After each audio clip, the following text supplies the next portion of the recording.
বলে হুজুর আপনি ওয়াজ করলেন যে ব্যক্তি 5 ওয়াক্ত সালাত সময় মতো আদায় করতে পারবে আপনি তার হাত ধরে জান্নাতে নিয়ে যাবেন। নবী গো আমি বাড়ি যাই আমার বিবির কাছে ওয়াজটা করি।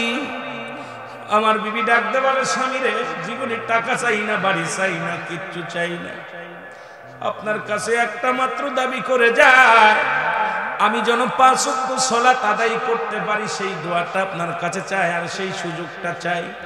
ইয়া রাসূলুল্লাহ ইয়া হাবিবাল্লাহ আমাদের স্বামী স্ত্রী মিলে একমাত্র একখানা কাপড় যখন আযান পড়ে যায় মসজিদে আযান পড়ে যায় আমি ওই কাপড়টা পরে আপনার পিছে নামাজের জন্য চলে যায়। আমার বিবি উলঙ্গ হয়ে গর্তের মধ্যে বসে থাকে। সালাম ফিরায় আমি এক দড়ি বাড়িতে আসি, বাড়ি আসি গর্তের মধ্যে ঢুকে যায়। ঢুকিয়া কাপড়টা খুলে দিয়ে আমার বিবি পণ্যে দিয়া আমার বিবি পরিধান করে। ইয়া রাসূলুল্লাহ ইয়া হাবিবাল্লাহ এই কাপড় পরিধান করে নামাজে দাঁড়া যায়। আপনি যখন সালাম দিয়েছিলেন তখন আমার বিবি নামাজের মধ্যে ছিল আর আমি উলঙ্গ অবস্থায় গর্তের মধ্যে বসেছিলাম। ইয়া রাসূলুল্লাহ ইয়া হাবিবাল্লাহ কারণ আমি উলঙ্গ অবস্থায় থাকার কারণে আপনার সালামের জবাব দিতে পারি নাই। আমার নবী চোখের পানি ছেড়ে ডাকতে বলে আনসারীরা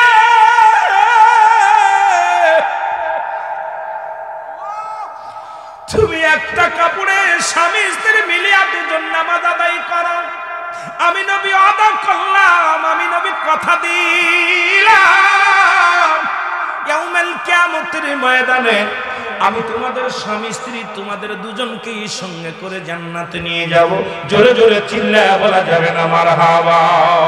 এরে দয়াল নবী বিহনে আপন বলতে কেহ নাই জগতে, বলে না আপন বলতে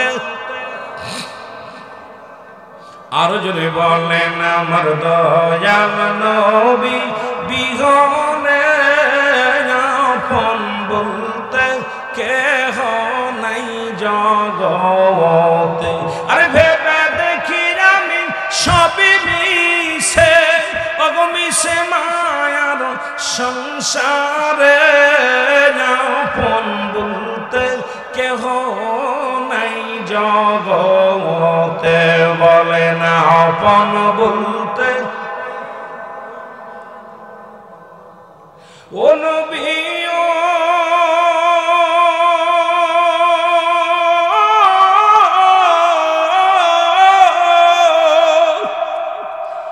আপনাকে ভালোবেসে শুইলাম কত জ্বালা, গলাতে পড়িলাম আমি কলঙ্কেরি মালা। ভয় করি না কোন জ্বালা নবী, ভয় করি না কোন জ্বালা, যদি পায় একবার আপনাকে আপন বলতে কেহ নাই জগতে, বলে না আপন বলতে মহব্বতে, বলে না আপন বলতে কেহ নাই জগতে। আমার দয়াল নবী বিহনে আপন বলতে কেহ নাই জগতে।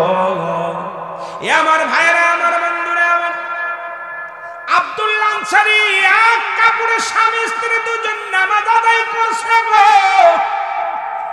আমি আপনাদের কাছে জানতে চাই এই খাল্লা গ্রামে এমন কোন গরিব মানুষ নাই যিনি ফকির তার 10-20টা কাপড় আছে কি আছে না? যিনি কিষান দিয়ে খায় উনার বাড়িতে গেল 2-4টা পোশাক পাওয়া যাবে, যেটা বলে ঠিক কি না? তাহলে আপনি কি দোহাই দিয়ে নামাজ ছাড়তে পারবেন? সারা সম্ভব নয়। এ মুসলমান, নবীর সাহাবী যদি এক কাপড়ে স্বামী স্ত্রী দুজন নামাজ আদায় করতে পারে, আপনাকে আমার আল্লাহ সেই রকম অবস্থা করে নাই। বাড়ির মালিক হয়েছেন, গাড়ির মালিক হয়েছেন, পোশাকের মালিক হয়েছেন রে মুসলমান, কিন্তু আল্লাহর সাথে আপনার সম্পর্ক নাই। আল্লাহ বলে এদের জন্য আমি রেখে দিলাম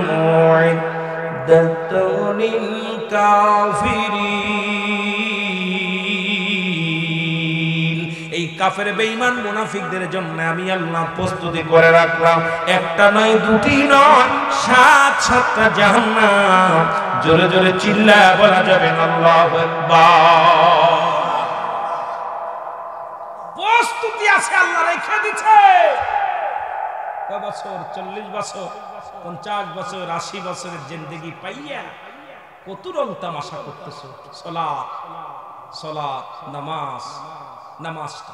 এই জন্য আমি বলতেছিলাম রাতের শুরু নামাজ, দিনের শুরু নামাজ, মনে আসেনি? এ মুসলমান, রাতের শুরু নামাজ, রাতের শুরু হলো মাগরিবের নামাজ, মনে আছে? 3 রাকাত ফরজ নামাজ তুমি আদায় করলা, তুমি আমার মাওলার গোলাম হয়ে গেলা। এবার তুমি 2 রাকাত সুন্নাত নামাজ তুমি যখন আদায় করলা, আমার নবীর প্রেমিক হয়ে গেলা। এখন যদি তোমার রাতের মধ্যে মৃত্যু হয়, তোমার মৃত্যুটা হবে আমার নবীর প্রেমিক, আল্লাহর গোলাম। জোরে জোরে চিল্লায়া বলা যাবে না মারহাবা। নামাজের ওয়াজ করলে কিছু বেনামাজির কলিজার মধ্যে আঘাত ধরে, কথা কোন ঠিক কিনা? নামাজের ওয়াজ তো মুসলমানদের কাছে করা উচিত না। দাওয়াত দেওয়ার দরকার কাদেরকে? যারা ঈমান আনতে পারে নাই, নামাজের ওয়াজ তো তাদের কাছে করা দরকার। কিন্তু আমরা মুসলমানদের কাছে নামাজের ওয়াজ করি, কারণ কি? আমরা পরিপূর্ণ মুসলমান হতে পারি নাই, ঠিক কিনা? বড় কষ্ট এখানে। সালাত, সালাত, তাহলে রাসূলুল্লাহর উম্মত হিসেবে যদি স্বীকৃতি পেতে হয়, নামাজের দরকার আছে। কথা বলেন, আল্লাহর গোলাম হতে হলে যদি নামাজের দরকার আছে কি? যেটা বলেন আছে। আমরা কার? এই জমিন কার? আসমান কার? সবকিছুর মালিক কে? আল্লাহ। আমরা ইবাদত করব কার? আরো যারা বলেন কার? এত কষ্ট হয় কেন? এত কষ্ট হয় কেন?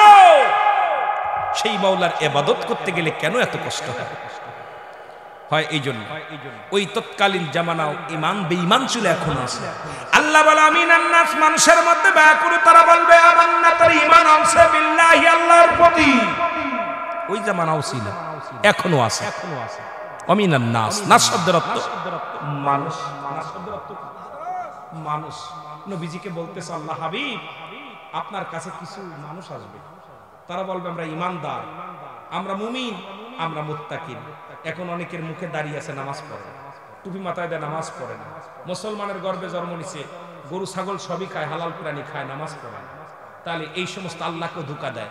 এখন আল্লাহ ডাক দিয়ে বলে হাবিব, আমিনান নাস, মানুষের মধ্যে মা কোন তারা বলবে আমান্না, তার ঈমান আছে বিল্লাহি, আল্লাহর প্রতি, বিনাউল আখির, আখিরাতের প্রতি বিশ্বাস স্থাপন করছে। আমাকুল মুমিনিন, ওরা মুমিন মুত্তাকিন বলে দাবি করবে। এখন দাড়ি টুপি জুব্বা লাগাইয়া অনেক দাড়িওয়ালা আছে, ফজরের নামাজ যায় না। কথা কয় না কেন? দেখলে মনে হয় ভালো ভালো মৌলবী, রাগ করেন না। আবার কইবেন হুজুর দাঁড়িয়ে লাগের পিছে না, দাঁড়িয়ে লাগের পিছে লাগছি না, কারণ লিবাসের মধ্যে ইসলাম ঢুকাইছে। দেখলে পারে টুপি মাথায়, মাশাআল্লাহ। অনেক সময় দেখা যায় বাজারে গেছে, টুপি আছে মাথায়, পাঞ্জাবি গায়ে আছে, কিন্তু জোহরে আসরের নামাজ পড়ে না, মাগরিবের সময় নামাজ পড়ে নাই, কারণ নামাজটা আদায় করে নাই, কারণ তারা আল্লাহর সঙ্গে বন্ধুতাই নাই, আছে দুনিয়ার সাথে সম্পর্ক করে ফেলেছে। এই যে নবীজি বলছে এই দুনিয়াটা হলো পচা দুর্গন্ধ মরি, মানুষের চরিত্র হলো কুকুরের চরিত্র। কুকুর যেমন দুনিয়ার সম্পদ পাইলে খুশি হয়, মানব তবে শেষ জামানার মানুষগুলো সম্পদ পাইলে খুশি হবে, আল্লাহর দ্বীনের জন্য বেজার থাকবে, আল্লাহর দ্বীনের প্রতি রুজু হবে না, দুনিয়ার প্রতি রুজু হবে। এরা দুনিয়া থেকেই তারা বিপদকারী হবে, হাসরের ময়দানে তারা বিপদকারী হবে। জোরে বলেন ঠিক কিনা? আরো জোরে বলেন ঠিক কিনা? কষ্ট হয়, আমার কথায় কষ্ট হচ্ছে বুঝাতে যে, কিন্তু ইমানদার যারাই কষ্ট করে, আল্লাহ বলেন আমি এদের জন্য রেখে দিলাম। আল্লাহ বলেন বিসমিল্লাহির রাহমানির রাহিম,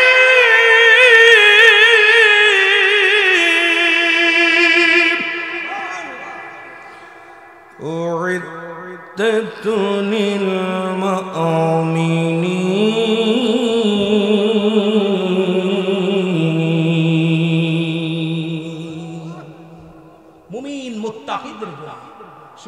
সুন্নাত আল্লাহ বলে আমি যারা এই যে রাত জেগে যারা এই শীতের রাত্রে ওযু করে ঠান্ডা পানি দিয়ে যারা ওযু করে নামাজ আদায় করতেছে, যারা হালাল খাইতেছে, যারা কষ্ট করতেছে, যারা জান্নাতের পাগল, আমি তাদের জন্য প্রস্তুতি করে রাখছি ঈমানদারদের জন্য, মুমিনদের জন্য 8টা জান্নাত। কয়টা জান্নাত? আপনারা খাল্লা গ্রাম চেয়ারম্যান পাইছেন, একটা দাপট আছে, যা দাবি করতে পারবেন, ঠিক কি না? কথা বলেন ঠিক কি না? আমার ভাইরা, আমার বন্ধুরা, আমার গভীর মনোযোগ। আর এই পথে আসার জন্য যুগে যুগে নবীজিকে পাঠাইলেন আল্লাহ। বলেন আল্লাহর নবী বলেন কি বলেন শুনে নেন। নবী বলেন হায়াতি খায়রুন লাকুম ওয়া মামাতি খায়রুন লাকুম। নবী বলেন উম্মতিরা রে শুনে নাও। আজকে কথাগুলো বুঝাইতে যায় অনেক কথা চলে আসবে। দাদু ভাইয়েরা প্রাসঙ্গিক বাদনরে আনুষঙ্গিক ভাবে অনেক আলোচনা চলে আসে। একটা কথা বলতে গেলে আর একটা কথা জোড়ায় চলে আসে। মূল আলোচনার মধ্যে আমাদের থাকা লাগবে। নবীজি কি বলে শুনে নেন। নবীজি বলতেছে উম্মতিরা রে, আমি নবী দুনিয়ার মধ্যে আগমন করলাম, এটা আমার উম্মতের জন্য বড় কল্যাণকারক। জোরে বলেন মারহাবা। আর একটু জোরে। আমি নবী দুনিয়ার মধ্যে আগমন করেছি আমার উম্মতের জন্য কল্যাণকারক। এ আলেম ওলামা, নবী যারা চেনো না, শরিয়াত, তরিকত, হাকিকত, মারফাত, ইসলামী মানে ইহসান, কালেমা, নামাজ, রোজা, হজ, যাকাত, আগুন, পানি, মাটি, বাতাস। আজকে বোঝার জন্য প্রতিটা মানুষের মধ্যে 4টা রং আছে। 1 নম্বর আগুন, পানি, মাটি, বাতাস। মারহাবা বলেন না? প্রতিটা মানুষের মধ্যে 4টা রং আছে। কয়টা রং? জোরে বলেন কয়টা রং? 4টা রং দিয়ে আগুন দিয়েছে দেহের মধ্যে, পানি দিয়েছে দেহের মধ্যে, বাতাস দিয়েছে দেহের মধ্যে, মাটি দিয়েছে দেহের মধ্যে। নবী কি বলে এখন আমার বাজানেরা শুনে নেন। নবী বলে উম্মতিরা রে, আমি নবী দুনিয়ার মধ্যে আগমন করেছি আমার উম্মতের জন্য বড় কল্যাণকারক। কারণ আমি নবী আমার উম্মতের সঙ্গে চলাফেরা করেছি, আমি নবী আমার উম্মতের সঙ্গে কথাবার্তা বলেছি, আমি নবী আমার উম্মতের মতো ঘর সংসার করেছি। এখন এই যুগে আমাদের অনেক আলেম ওলামা কয় নবীও মানুষ, আমরাও মানুষ। নবীরা হলো গুনাহ থেকে মুক্ত, আমরা গুনায় যুক্ত। নবীরা হলো মাসুমের মাসুম, আমরা হলাম গুনাহ মার্কা মানুষ। এ মুসলমান, শরীয়তের দিক তাকাইবেন নবী, নামাজের দিকে তাকাইবেন নবী, সংসারের দিকে তাকাইবেন নবী। ও মুসলমান, যেদিকে যাবেন সেদিকেই নবী। নবী কি জোরে বলেন ঠিক কি না? কোথায় বাদ দিবেন আমার নবীরে? নবী বলেন হায়াতি খায়রুল লাকুম, আমার হায়াতের জিন্দেগিটা আমার উম্মতের জন্য কল্যাণকারক। আবার নবী বলেন মামায়াতি খায়রুল লাকুম, আমার নবীকে আমি দুনিয়া থেকে বিদায় নিয়ে গেলাম, এটা আমার উম্মতের জন্য বড় কল্যাণকারক। এই জন্য কল্যাণকারক কারণ আমার উম্মতিরা পৃথিবীর মধ্যে যদি কোনো ভালো কাজ করে, আজকে যেমন খাল্লাবাসী জান্নাতের বাগান সাজাইলো, আমার আল্লাহর দরবারে আমার নবী কেন্দে কেন্দে বলে আমার আল্লাহ, ওই খাল্লা গ্রামে স্বপন চেয়ারম্যান সাহেব তোমার জিকির করেছে, জান্নাতের বাগানে বসেছে আল্লাহ, আমি তার জন্য প্রশংসা করি। আমার আল্লাহ, আমার অমুক উম্মত, আমার অমুক গ্রামে অমুক উম্মত তোমার জন্য পাগল গো আমার আল্লাহ। ও মুসলমান শুনে নাও, এই প্রশংসা করে আমার আল্লাহর নবী আমার আল্লাহর দরবারে। আবার নবীজি বলেন কোন উম্মত যদি গুনাহের কাজ করে, সঙ্গে সঙ্গে আমি নবী আমার উম্মতের তরফ থেকে আমার আল্লাহর দরবারে ইস্তেগফার করি, মাফ চাই। আমার আল্লাহ অমুক গ্রামে স্বপন মাস্টার সাহেব অন্যায় করেছে, আল্লাহ তুমি তারে মাফ করে দাও। পৃথিবীর মধ্যে অন্যায় করে ছেলে মাফ চায় বাবা, অন্যায় করে গ্রামের ছেলে মাফ চায় চেয়ারম্যানের মেম্বার যাইয়া। এই খাল্লা গ্রামের চেয়ারম্যান সাহেব বলতে পারবে এর মধ্যে কত সন্ত্রাসীর জন্য মাফ চাওয়া লাগছে। এই গ্রামের নালিশ ওই গ্রামে যা মাফ বলা লাগছে, এই গ্রামের মাতবার যাইয়া যে মাতবার যে মাফ চাইছে। বাবা এমন নবীর উম্মত হয়েছি, ভুল করি আমি ক্ষমা চাই আমার নবী, সেই নবীর পক্ষে থাকা লাগবে কি লাগবে না? ওয়াজ বুঝে নিবেন, খালি খালি ঠান্ডা মাটির মধ্যে বয়া লাভ নাই। এত কষ্ট করে আসছেন, কিছু নিয়ে যেতে হবে। নবীজি বলতেছেন কথা বলে, অন্যায় করে ছেলে মাফ চায় বাবা, অন্যায় করে গ্রামের ছেলে মাফ চায় চেয়ারম্যান গোপনে যায়। ভাই যান, আপনার মিলে যান, আমি ওদের তরফ থেকে মাফ চাই। আমার নবী পৃথিবীর মধ্যে এমন নবীর উম্মত হয়েছি, ভুল করি আমি ক্ষমা চাই আমার নবী, সেই নবীর পক্ষে থাকার দরকার আছে কিনা? এরি আমার মনের জল্পনা কল্পনা, নবী যাব আমি সোনার মদিনায়, বলো যাব আমি। আওয়াজ হবে, আওয়াজ হবে, আওয়াজ। যুবকেরা, যুবক তো মাহফিলে নাই, যুবকরা যদি গানের প্যান্ডেল হতো, যদি বলতো হই হই কাণ্ড রই রই ব্যাপার, আসিতেছে এক ঝাঁক ডানা কাটা পরি নাচিবে কমলা সুন্দরী, একটারও ঠেলে ফেলানো যেত। সবগুলো চেয়ারম্যানরা কইতো স্যার স্যার ভাই বন্ধু আমরা টাকা দিব, খাতি দিব, সব দিব, আর এত সুন্দর বাগান মেলানোর পরেও আমার পাগলেরা আসে না। এ যুবক, তুই যে বুড়া হয়ে মরবি এমন কোনো গ্যারান্টি নাই, দুনিয়া থেকে বিদায় নিয়ে যাবি। এরে আমার মনের জল্পনা কল্পনা, নবী যাব আমি সোনার মদিনায়, বলো যাব আমি, এরে যাব আমি সোনার মদিনায়, বলো যাব আমি। এরে আমার মনের জল্পনা কল্পনা, নবী যাব আমি সোনার, এর নবীজিকে ভালোবাসি মনটাই আমার অনেক খুশি, নবীজিকে ভালোবাসি মনটাই আমার অনেক খুশি, নবীজিকে ভালোবেসে তৃপ্তি মেটে না, বলো নবীজিকে ভালোবেসে তৃপ্তি মেটে না, না গো যাব আমি সোনা, আর জোরে বলেন যাব আমি সোনা।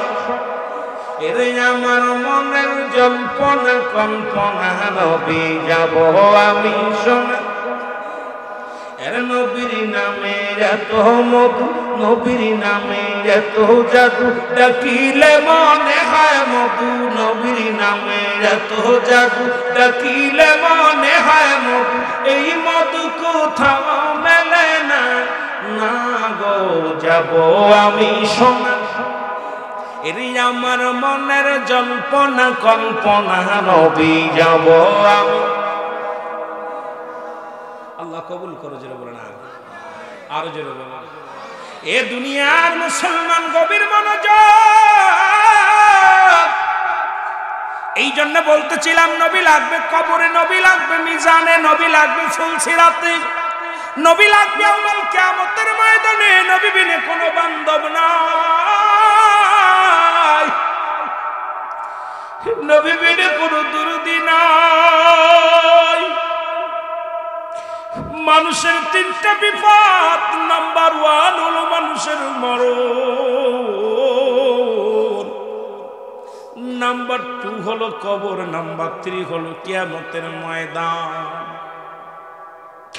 হে দুনিয়ার মুসলমান শুনে দাও, পৃথিবীর মধ্যে আসল সিরিয়াল আছে, যার সিরিয়াল নাই রে। দেখা যায় বাবার কাঁধে সন্তানের লাশ, সন্তানের কাঁধে বাবার লাশ, ভাইয়ের কাঁধে ভাইয়ের লাশ। এই পৃথিবীর মধ্যে সন্তানের লাশ যে বহন করেছে মুসলমান, যারা সন্তানের লাশ বহন করেছে সেই বাবা জানের সন্তানের লাশ কত ভারী। ওই বাবার জিগাইবেন, বাবা বলবে দুনিয়ার মানুষ ওই আসমান জমিনের মধ্যে এই আসমানটা যত ভারী, আমার সন্তানের লাশ কেন তার সেই দুদিন ভারী। এই পৃথিবীর মধ্যে বাবার লাশ সন্তান যারা কাঁদে নিছে, এই গোরস্থান বসিরে কবরে শুয়া দিছে, ওই ছেলে জানে, ওই মেয়ে জানে, ওই বাবায় জানে সন্তানের লাশ কত ভারী। আমার ভাইরা, আমার বন্ধুরা, এমন আল্লামা মুফতি আমজাদ আলী সাহেব একটা কিতাব লেখলেন, কিতাবের নাম্বার শরিয়াত। এই কিতাবের মধ্যে লিখতে যা বললেন, দুনিয়ার মানুষ শোনো,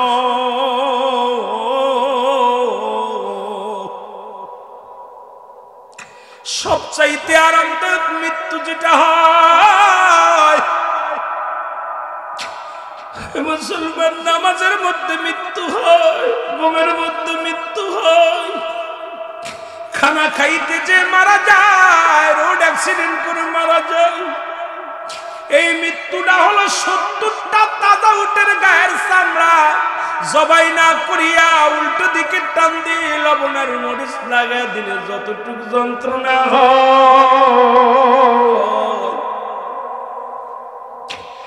এর চাইতে 70 গুণ যন্ত্রণা হলো একটা সাধারণ মৃত্যুরে মুসলমান। অনেকেই মরণকালে পায়খানা করে দেয়, অনেকেই মরণকালে প্রস্রাব করে দেয়, অনেকেই মরণকালে জিহ্বাটা বড় হয়ে যায়, অনেকের মরণের সময় চোখ দুটি বড় বড় হয়ে যায়। তাদের মৃত্যুটা কত কঠিন হয়, কত মানুষের দাফন করাইলা গো,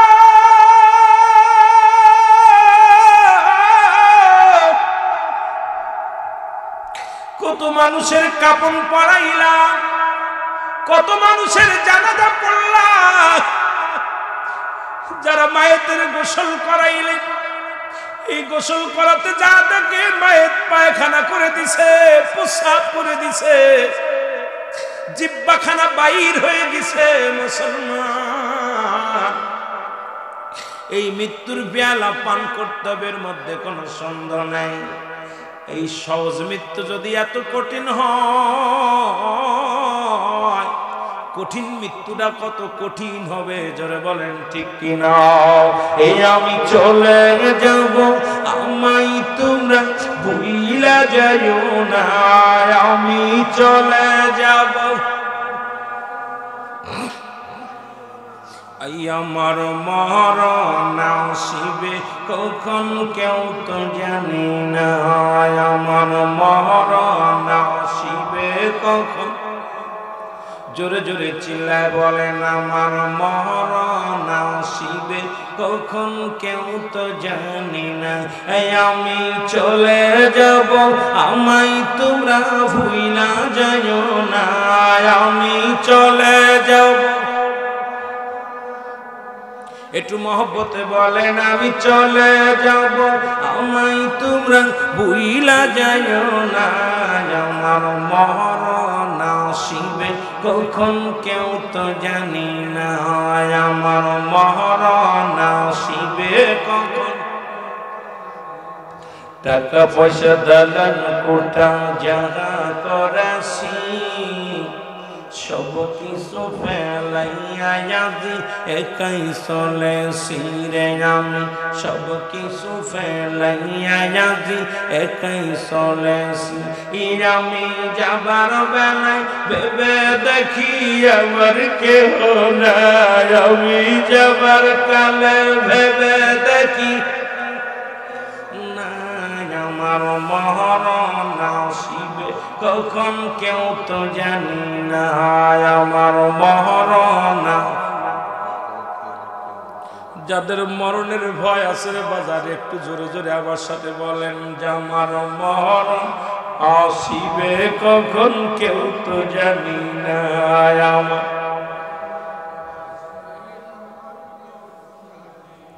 ডানে বামে মাটি, আমার মাটির বিছানা, ডানে বামে মাটি। এ দুনিয়ার মুসলমান,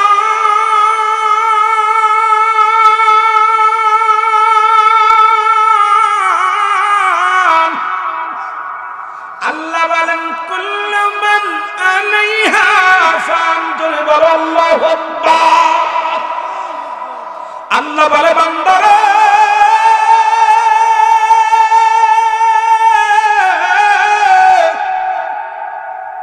এই জমিনটা আমি রাখবো না, এই জমিনের মধ্যে যত মাটি আছে গো,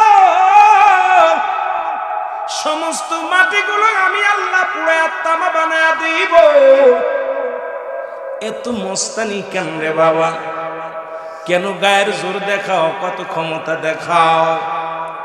যাদের ভয়ে খান্দাবাসীর মানুষেরা উঠতে পারত না, আজকে তারা কবরে শুয়ে আছে। কবর উপরে দিয়ে কুত্তা শেলে পায়খানা করে, খেদানোর মতো ক্ষমতা নাই। যারা এই এলাকার মধ্যে মস্তান ছিল, যাদের দাপটে এলাকার মানুষ থরথর করে কাঁপত, আজকে তাদের কবর উপরে দিয়ে গরু ছাগলে ঘাস খায়, কবর থেকে খেদানোর মতো ক্ষমতা আল্লাহ দেয় নাই। এর কত রাজা, কত বাদশা পৃথিবীর মধ্যে আসলো, আবার চলে গেল। কেউ চিরদিন থাকবে না, থাকা সম্ভব নয়। কেন এত বাড়াবাড়ি করো, কেন এত মস্তানি করো রে মন? আমার আল্লাহ কয় বান্দারে এই জমিনটা আমি রাখবো না, এই জমিনের মধ্যে যত মাটি আছে সব মাটিগুলো পুড়ে বানাবো তামা। এই জমিনের যা কিছু আছে পুড়ে হয়ে যাবে তামা। এর কুল্লু মান আলাইহা ফান, জোরে জোরে চিল্লা বলা যাবে না আল্লাহু আকবার। আল্লাহ কয় বান্দারে পৃথিবীর মধ্যে 3 ভাগ পানি, 1 ভাগ হলো মাটি। এই জমিনের মাটিগুলো সব পুড়ে তামা হয়ে যাবে গো। এই জমিনের কোন মাটিগুলো থাকবে না, এই মাটিগুলো পুড়ে হয়ে যাবে তামা। জমিনের মধ্যে যত পানি আছে সমস্ত পানিগুলো পুড়ে হয়ে যাবে ছাই। যেদিন কিচ্ছু বলতে কিচ্ছু থাকবে না, সেদিন থাকবে শুধু আমার আল্লাহ। ও বাজানেরা শুনে নাও, একদিন দুনিয়ার সব কিছু ছেড়ে চলে যেতে হবে। থাকার জায়গা না, থাকবো না, থাকা সম্ভব নয়। আল্লাহ আল্লাহ, কোন দিন যেন কবরের ডাক এসে যাবে রে, কোন দিন যেন চিরঘুম ঘুমায়া যাব গো আমার আল্লাহ। সাদের বাড়ি, সাদের ঘর, সংসার সব কিছু ফেলে দিয়ে চলে যাব। আরে পৃথিবীর মধ্যে যত সম্পদ গল্লাম, এই সম্পদ খাবে লোকে, মানুষের দেহ খাবে পোকে। আপনি বাড়ি গাড়ি করলেন, দুনিয়ার মধ্যে সুদ খান, ঘুষ খান, চীনা ব্যবসার অন্যায় করে। এই দুনিয়ার যত পাপ করবেন, একটা পাপের ভাগ আপনার ছেলে নিবে না, একটা পাপের ভাগ আপনার বিবি নিবে না, একটা পাপের ভাগ আপনার ভাই নিবে না, কিন্তু সম্পদের ভাগ ঠিকই নিবে না মুসলমান। বলবে আমার বাবার সম্পত্তি, আমার মায়ের সম্পত্তি, এটা আমার চাচার সম্পত্তি, এটা আমার দাদার সম্পত্তি। এই দুনিয়ার সম্পদ খাবে লোকে, আপনার দেহটা খাবে পোকে। এত মস্তানি কেন রে মুসলমান? এই দেহটা যেহেতু পোকে খেয়ে ফেলবে, এই দেহটাকে এমন ভাবে গড়তে হবে গো, এই দেহটা যেন কবরে পোকামাকড়ের খাবার না হয়। ইমানদারের দেহটার বড় দাম, ইমানদারের এই বডিটার বড় দাম, ইমানদারের রূহটার বড় দাম। আল্লাহ ওই মরণের আগে আমাদের ইমানদার বানায়া দিও, জোরে বলো আল্লাহু আকবার। আল্লাহ কয় বান্দারে কিচ্ছু বলতে কিচ্ছু যেদিন থাকবে না, সেদিন থাকবো শুধু আমি আল্লাহ, আর আমি থাকবো আমার নবীর ভালোবাসা নিয়ে। মারহাবা, আরো জোরে বলেন। কারণ এই পৃথিবীতে আমি আল্লাহ সব কিছুর মালিক, ইবাদতের মালিক আমি, পালন কর্তা আমি তোমাদের রব। দ্বিতীয় কোনো প্রভু নাই, আমার আল্লাহ প্রমাণ করে দেয়। আল্লাহ বলেন, আমার সাথে বলেন, বিসমিল্লাহির রহমানির রহিম। কুল হুয়াল্লাহু আহাদ, আল্লাহুস সামাদ, লাম ইয়ালিদ ওয়া লাম ইউলাদ ওয়া লাম ইয়াকুল লাহু কুফুয়ান আহাদ। আল্লাহ ডাকতে বলে, হাবিব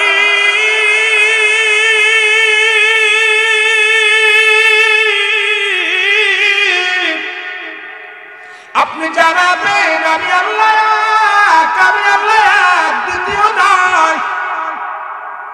ইবাদত পাবে কে, গোলামি করব কার? জোরে বলা যাবে আর একটু জোরে। যারা চন্দ্রের কাছে সাহায্য চায়, প্রতিমার কাছে সাহায্য চায়, যারা অনেক খোদা বানায় ইবাদত বন্দেগী করে, তাদেরকে আপনি জানায়া দেন আমি আল্লাহ, আমার কোনো দ্বিতীয় নাই, কারো জন্মদিন নাই। পৃথিবীর মধ্যে কারো থেকে জন্ম নিই নাই, আসমান জমিনের মধ্যে আমার সমতুল্য আমার সমকক্ষ আর একটাও নাই। এই জন্য ইবাদত করব কার? জোরে বলেন কার? বন্দেগী করব কার? গোলামি করব কার? এই জমিনের মালিক কে? আসমানের মালিক কে? হায়াতের মালিক কে? রিজিকের মালিক কে? ও মুসলমান, মরণের মালিক কে? সব কিছুর মালিক আমার আল্লাহ। জোরে চিল্লা বলেন আল্লাহু আকবার। আর একটু জোরে বলেন আল্লাহু আকবার। আল্লাহ কয় কারো জন্ম দেই নাই, কারো থেকে জন্ম নেই নাই। আর আমার সমতুল্য, আপনি চেয়ারম্যান তো চেয়ারম্যান, ইউনিয়নের চেয়ারম্যানের সমতুল্য আর কেউ আছে? পার্লামেন্টে অনেক মেম্বার আছে, এখন মেম্বার যদি আমি চেয়ারম্যান মেনে নিবেন? কথা কন। এখন চেয়ারম্যান তো চেয়ারম্যান, কথা কন ঠিক কি না? এমপি তো এমপি, মন্ত্রী তো মন্ত্রী। আল্লাহ কয় আমি এক, আমার কারো থেকে জন্ম নিই নাই, কারোর জন্ম দিই নাই, আর আমার সমতুল্য আমার সমকক্ষ কেউ নাই। সুতরাং ইবাদত বন্দেগী করব কার? দ্বিতীয় ডানে বামে ঘোরার কোন জায়গা, বামেও সাইড নাই, ডানেও সাইড নাই, সামনেও সাইড নাই, পিছনে সাইড নাই। গোলামি করব কার? মনে থাকবে, মনে থাকবো। একটু মহব্বতের সঙ্গে দুরূদ শরীফ পড়েন। আল্লাহুম্মা সাল্লি আলা নবিয়িনা শাফিঈনা মাওলানা মুহাম্মদ। আল্লাহুম্মা সাল্লি আলা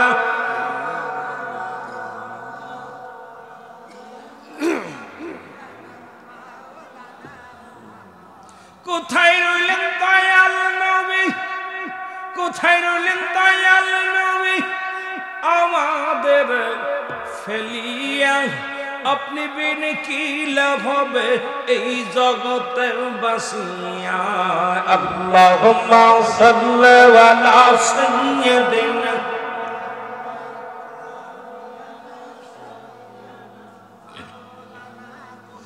আদম যখন মাটি পানি, মর নবীজি খুদ রাসূল। মারহাবা বলেন। আহা, কোন নবীর উম্মত? আদম যখন মাটি পানি, মর নবীজি খুদ রাসূল। তার উপরে পড়েন দুরুদ, তার উপরে পড়েন দুরুদ। ফেরার আল্লাহ ফেরেশতা কুল। আল্লাহুম্মা সাল্লি আলা নবিয়িনা শাফিঈনা। আরো জোরে বলেন আল্লাহুম্মা সাল্লি আলা।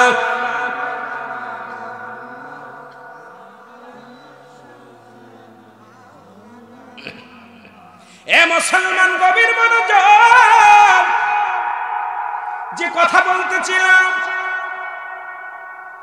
এই পৃথিবীর সব কিছু যেদিন শেষ হয়ে যাবে, আমার বাজানেরা, মৃত্যু তো সবারই হয়ে যাবে।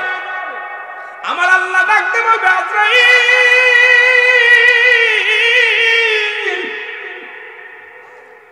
আর কজন জিন্দা আছে আল্লাহ? পৃথিবীর সমস্ত কুল কায়নাত, আসমান জমিন যা কিছু ছিল সব কিছু আমি চূর্ণ বিচ্ছিন্ন করে দিছি। কুল্লু মান আলাইহা ফান, সব শেষ করে দিছে। কথা বুঝেন, একটা আয়াতের তাফসীর ব্যাখ্যা করতে গেলেই রাত শেষ। ওয়াজ তো যেভাবে আমাকে আবার বলছে, বলা পরে একটু মরণের দিকে যেতে গেছি, কবরের দিকে যেতে যে সময় দিতে পারবো কি জানি, তবে বাবা সবকিছু শেষ করে ফেলেছি। আল্লাহ বলবে আজরাইল এখন কে কে জিন্দা? মাবুদ আজরাইল গণনা করে দেখে, হুজুর আল্লাহ আজরাইল আলাইহিস সালাম বলে, আল্লাহ 4 জন ব্যক্তি আমরা জীবিত আছি। কে কে? আল্লাহ আমি আজরাইল, বাকি আছে আপনার ইসরাফিল, বাকি আছে আপনার মিকাইল, বাকি আছে আপনার জিব্রাইল। জোরে জোরে চিল্লা বলো মারহাবা। সব কি শেষ? হ্যাঁ, সবকিছু আমি শেষ করে দিছি। একটু পরে আখেরি মোনাজাত, প্রধান বক্তা যখন শেষ বক্তা ওয়াজ করে সব শেষ, 2-4 ঘন্টা পরে 12টার পর থেকে এখানে আর কেউ থাকবে না, আখেরি মোনাজাত হয়ে যাবে। আজরাইল কাল্লা কয়জন বাদাসে আল্লাহকে কয়জন আছে কাল্লা এখন আপনি আর আমরা চারজন কয়জন কেডা কেডা হযরত আজরাইল আলাইহিস সালাম হযরত জিবরাইল আলাইহিস সালাম হযরত মিকাইল আলাইহিস সালাম হযরত ইসরাফিল আলাইহিস সালাম কয়জন কথা বলেন বিশিষ্ট চারজন সাহাবীর নাম মনে আছে নাম কি হযরত আবু বকর সিদ্দিক রাদিয়াল্লাহু তাআলা আনহু হযরত ওমর ফারুক রাদিয়াল্লাহু তাআলা আনহু হযরতে ওমর উসমান গনি রাদিয়াল্লাহু তাআলা আনহু হযরতে আলী রাদিয়াল্লাহু তাআলা আনহু মনে থাকবো ওয়াজ এখন এইগুলো নিয়ে আমার পড়া লাগবে ওযুর বিষয় নামাজের বিষয় কারণ এখন সেই বিবেচনা করে দেখছি এখন বাংলাদেশের অধিকাংশ অঞ্চলে আমার সাধারণ ভাইদেরকে ধোঁকা দিতেছি আমরা ওই যে কলম যে আমাদের মন মতো ওয়াজ করি এখন আপনাদের কিছু দিতে পারি না বড় কষ্ট লাগে আমি তো সময় গুনি আমি তো ভালো খাইতে দিচ্ছেন বসতে দিচ্ছেন মালও কামাই নিয়ে যাচ্ছি কিন্তু আমরা কি দিতেছি আপনাদেরকে দেওয়ার দরকার বাংলাদেশে যে সমস্ত ভাইটাল বক্তা আছেন শ্রোতাদের কিছু দাও না ইয়াউমুল কিয়ামতের ময়দানে তোমার জিহ্বা কাটবে আগুনের কাছে দিয়ে কারণ তোমরা বড় আলেম তোমাদেরকে আল্লাহ ইলম দান করেছে তোমরা সেই আলোচনাগুলো ছড়িয়ে দাও মানুষের মধ্যে আগের যুগে ওয়াজ শুনলে মানুষের অন্তর কাঁপতো নামাজি হতো বাবা পিতামার খেদমত যারা করতো না তারা করা শুরু করতো দুনিয়ার পথে যারা থাকতো না দিনের পথে আসতো সত্য পথে ফিরে আসতো আর এখন আগের যুগে মসজিদ ছিল কাঁচা মানুষের ঈমান ছিল পাকা এখন মসজিদ হইছে পাকা ঈমান একেবারে ফাঁকা কথা কি আসে না মিশে আগের যুগে মানুষ মসজিদে যাইয়া তাহাজ্জুদে নামাজ পড়তো আপনার ইবাদত বন্দি করতে এখন এসির মধ্যেও থাকতে চায় না যায় ঠিক কিনা থাকবি কেমনে থাকা তো সম্ভব না শয়তানের সোসায় পড়ে গেছি জোরে বলেন ঠিক কিনা তাহলে চারজন ফেরেশতা জীবিত থাকবে কয়জন নাম কি হযরত জিবরাইল আলাইহিস সালাম হযরত মিকাইল আলাইহিস সালাম হযরত ইসরাফিল আলাইহিস সালাম হযরত আজরাইল আলাইহিস সালাম এরে বাবা আজরাইলের নামটা শুনলেই কেন যেন ভয় লাগে কতক্ষণ ঠিক কি না ইনি কি আইতো কথা কয় না আজরাইল কি আইতো কি কয় না কয় সবার জীবনে আজরাইল আইতো যেটা বলেন ঠিক কি না পৃথিবীর সব অস্বীকার করতে পারেন কুল্লু নাফসিন যায়িকাতুল মাউত এটা অস্বীকার করার মতো ক্ষমতা কারুর নাই কেউ বলতে পারেন যে আমার মরণ নাই কথা বলেন না কেন এখান থেকে ফেরার কোনো পথ নাই রাস্তা নাই কত বক্তা কত বিদেশে গেছে কত আপনার এলাকার অনেক মানুষ এই কিছুদিন আগে দেখলাম আপনাদের ব্রাহ্মণবাড়িয়ার জমিনে নবীনগরের জমিনে 3টা লাশ আসছে ইতালি থেকে 3টা লাশ মারা গেছে উপর থেকে কাজ করতে মারা গেছে কফিন করে পাঠাইছে একটা লাশ তার ভিতরে আবার একটা লাশ হারিয়ে গেছে কারণ লাশ অদল বদল হয়ে গেছে দানাদার টাফন করা হয়ে গেছে এমন সময় বিদেশ থেকে খবর দিছে যে আমি তো বাইসে আছি কথা বলছেন কখন কার লাশ কফিনে উঠবে কখন কার লাশ সার্ভিয়ারি পালকিতে উঠবে কখন কার দোকানে কাপড় অপেক্ষা করতেছে কেউ বলতে পারবে কোন দোকানে আপনার কাপড় অপেক্ষা করতেছে কোন জারের বাস অপেক্ষা করতেছে কোন মানুষটা আপনার জানাজা পড়াবে কোন মানুষটা আপনার জানাজায় হাজির হবে কেউ বলতে পারে এখন জীবিত আছে সকালবেলা মাইক আসবে চেয়ারম্যান স্বপন সাহেব ইন্তেকাল করেছে রাত 10টায় মরহুমের জানাজা কি হবে চেয়ারম্যান বলবে না মরহুম বলবে কথা কয় না কেন মরার সময় বলবে যে অমুক স্বপন মাস্টার সাহেব রাত 10টায় ইন্তেকাল করেছে ইন্না লিল্লাহি ওয়া ইন্না ইলাইহি যারা বলে ঠিক কি না কথা কয় না কেন ওয়াজ বোঝেন না এরপরে বলবে মরহুমের জানাজার নামাজ সকাল 10টায় অনুষ্ঠিত হবে ওই গোরস্থান ময়দানে মরহুমের জানাজা বলবে না স্বপন মাস্টারের জানাজা হবে কথা বলে না কেন ডাক্তারের কথা বলবে না চেয়ারম্যানের কথা বলবে কি বলবে মরহুম কি বলবে ঘন মানে মিনিটের ভিতরে এক মুখেই বলতেছি অমুক ইন্তেকাল করেছে মরহুমের জানাজা তাহলে বলা গেল না যে চেয়ারম্যান সাহেবের জানাজা মৌলানা সাহেবের জানাজা তাহলে বোঝা গেল সেকেন্ডের মধ্যে একই জবান দিয়া জীবিতটারে মারলাম মরাটারে মায়ের বানায় কবর দিলাম জোরে বলেন ঠিক কিনা এটা যদি আমাদের জ্ঞান থাকতো দুনিয়ার এই দুনিয়া পাপী মানুষ এই দুনিয়ার মানুষগুলো এত নিষ্ঠুর হতো না আমার ভাই আমার বন্ধুরা আমার আল্লাহ বলবে কয়জন আছো বলে? আল্লাহ আমরা 4 জন, আপনি মোট 5 জন। আমার আল্লাহ বলবে যাও। এখন আর কার নাই? জিবরিলের খবরদার কার নাই? কারণ জিবরিল আমিনের জানটা কবাজ করো। জিবরিলকে সালাম দিবে আজরাইল আলাইহিস সালাম, আসসালামু আলাইকুম ভাই জিবরিল, আমি আপনার কাছে এসেছি, আমার আল্লাহর হুকুম আছে, আপনার বলে কোনো দায়িত্ব নাই, দায়িত্ব শেষ, এখন আপনার রুহটা নিয়ে যাব। জিবরিল আমিন বলবে ও আজরাইল, এই দুনিয়ার মধ্যে আমি জিবরিল আমিন 12 বার গেছিলাম হযরত আদম আলাইহিস সালামের কাছে, 4 বার গেছিলাম হযরত ইদ্রিস আলাইহিস সালামের কাছে, 42 বার গিয়েছিলাম আমি হযরত ইব্রাহিম আলাইহিস সালামের কাছে, এর 450 বার গিয়েছিলাম আমি মুসা আলাইহিস সালামের কাছে, আর আখির নবী রাহমাতুল আলামিনের কাছে গিয়েছিলাম 24,000 বার। এই দুনিয়ার মধ্যে এই আদান প্রদান করেছে আমি জিবরিল আমিন। এখন আমাকে নেওয়ার খবর এসেছে, আমাকে চলে যেতে হবে। কি শুনাইলেন? আজরাইল বলে জিবরিল আর সময় নাই, কারণ আমি তোমাকে আর সময় দিতে পারবো না, কারণ তোমার যাবার সময় হয়ে গেছে। আমার মাওলা হুকুম দিছে। আজরাইল তখনও জানে না যে আমার তার চলে যেতে হবে, আর তখনও জানে না। জিবরাইলের জানটা যখন বাইর করতে যায়, জিবরিল আমিন কান্না জুড়ে দেয়, ডাকতে বলে আজরাইল, আমার মাবুদের হুকুম তালিম করতে যাইয়া আসমান জমিনের মধ্যে কত ঘোরাঘুরি করলাম, আমি জিবরিল কত নবীদের কাছে আমি ওহী নিয়ে নাজিল করলাম, এর দুনিয়ার মধ্যে আমারও চলে যেতে হবে। এর আজরাইল যখন জিবরিল আলাইহিস সালামের জানটা যখন ধরবে, জিবরিল এত জোরে একটা চিৎকার মারবে, ডাক দেব আজরাইল, আরে মৃত্যু যন্ত্রণা এত কঠিন আমি আগে জানতাম না। আমি জিবরিল, আরে জানটা আস্তে আস্তে ধরো, রুহটা আমার আস্তে আস্তে লয়ে যাও। আজরাইল বলবে হুজুর,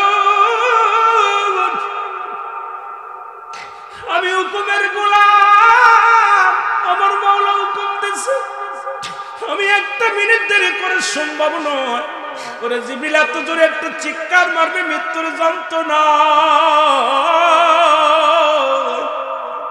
চিৎকার মারবে জিবরিলের আওয়াজ। যদি দুনিয়ার মানুষ যদি জিন্দা থাকতো, দুনিয়ার মানুষগুলো হাত ফেল করে মারা যেত। জানটা নিয়ে চলে যাবে আমার আল্লাহর দরবারে, ডাকতে বলবে আমার আল্লাহ, আজরাইল খবর কি? বলে আল্লাহ, জিবরিল এত কান্নাকাটি করলো, অনেক করুণায় বিনয় করলো, ওনার কান্না আমাকে মায়া জড়াইতে পারে নাই। আপনার হুকুম আমি তালিম করেছি, আর তার রুহটা আমি বাইর করে এনেছি গো আমার আল্লাহ, এই নেন আমি জিবরিল আমিনের রুহ খানা। আমার আল্লাহ ডাকতে বলবে আজরাইল, এখন কে কে জিন্দা আছে বলো? আমার জিবরিল আজরাইল আলাইহিস সালাম বলবে মালিক, এখন আছি আমি আজরাইল, আছে ইসরাফিল, আছে বাগানে মিকাইল। আমার আল্লাহ বলবে যাও, চলে যাও, ওই মিকাইলের জানটা নিয়ে আসো, কার দরকার নাই। আল্লাহু আকবার বলো। মিকাইলকে সালাম দেবে আজরাইল আলাইহিস সালাম, আসসালামু আলাইকুম ভাই মিকাইল, আমরা 4 জনের দায়িত্ব, আল্লাহ 4টা দায়িত্ব দিয়েছিল, এখন আপনার দায়িত্ব শেষ। আপনার কি আপনার রুহটা বাইর করার জন্য, আপনার রুহটা কবজ করার জন্য আল্লাহ তাআলা আমাকে হুকুম দিছে, আর দেরি হবে না। মিকাইল বলবে আজরাইল একটু দেরি করো, একটু সময় দাও, আমার একটু সময় দাও। সারা জীবন আমি আল্লাহর হুকুমে পৃথিবীর মধ্যে বৃষ্টি বর্ষণ করেছি, এই বৃষ্টির দায়িত্ব দিয়েছিল আমার আল্লাহ। আমি মিকাইল যখন হুকুম, আমার আল্লাহ যখন হুকুম দিত, আমি মিকাইল মানুষকে বৃষ্টি দিয়া রহমত দিয়া ঠান্ডা করে দিতাম। জমিনে ফসল হতো, মানুষ কত আল্লাহর প্রশংসা করত, আল্লাহর গুণগান গাইতো, প্রশংসা করত, রিজিকের ফয়সালা হয়ে যেত। আমি আজকে মিকাইল একটু দেরি করতে চাই, এরে আস্তে দাঁড়। আজরাইল বলে হুজুর আর টাইম নাই, টাইম নাই। এ মুসলমান শুনে নাও, মিকাইলের রুহটা যখন ধরবে, মিকাইল এত জোরে একটা চিৎকার মারবে, হযরত মিকাইল এত জোরে একটা চিৎকার মারবে, হে মুসলমান, মাশরিক থেকে মাগরিব পর্যন্ত এই আওয়াজ পৌঁছে যাবে।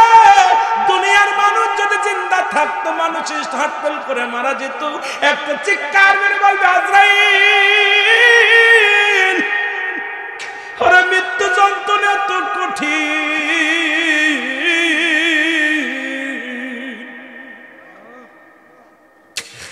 আরে তুমি এত কঠিন,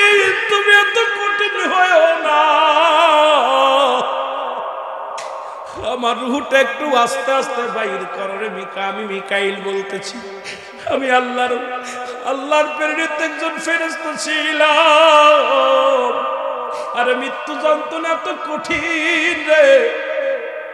আজরাইল বলে কোন সময় নাই, আপনার অনুনাইবের সময় নাই, মওলার হুকুম আছে, আমাকে আপনি কেটে লাভ হবে না, আপনার কান্না দেখার সময় নাই, আপনার রাজারির কোন সময় নাই। মিকাইলের জানটা বাইর করে নিয়ে আসবে টান দিয়া। আমার আল্লাহ বলবে আজরাইল আর কজন আছে বাকি বলো। বলবে আমার মালিক এখন থেকে বাকি আছে আমরা দুজন। একজন হলো হযরত ইসরাফিল আলাইহিস সালাম, আরেকজন আমি আজরাইল আলাইহিস সালাম।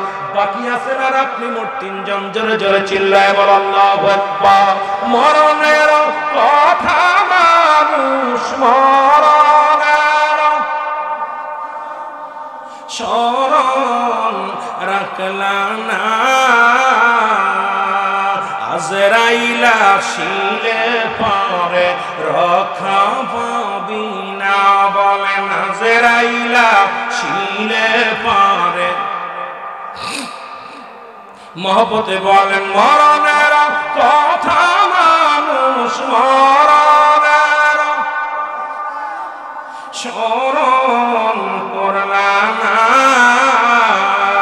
আজরাইল আসিলে পরে রক্ষা পাবি না। বলেন আজরাইল আসিলে পরে কত রাজা বাদশা ফকির